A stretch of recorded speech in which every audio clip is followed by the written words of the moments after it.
ইসরায়েলের দিকে ধেয়ে আসা ইয়েমেন থেকে ছোড়া ক্ষেপণাস্ত্র প্রতিহত করেছে ইসরায়েলি প্রতিরক্ষা বাহিনী। বৃহস্পতিবার ভোরে এই হামলার পর তেল আবিব সহ মধ্য ইসরায়েলে সাইরেন বেজে ওঠে, ফলে হাজারো মানুষ আশ্রয় কেন্দ্রে ছুটে যান। এই হামলার দায় এখনও কেউ স্বীকার করেনি, তবে হুথি বিদ্রোহীদের অতীত কর্মকাণ্ডের সঙ্গে মিল থাকায় তাদের উপর সন্দেহ করা হচ্ছে।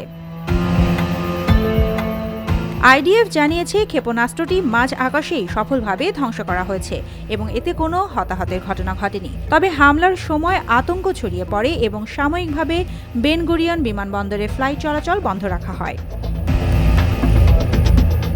গত কয়েক মাসে হুথি বিদ্রোহীরা ইসরায়েলের দিকে একাধিক ক্ষেপণাস্ত্র ও ড্রোন হামলা চালিয়েছে। তারা দাবি করছে গাজায় ফিলিস্তিনিদের প্রতি সংহতি জানিয়ে এই হামলা চালানো হচ্ছে।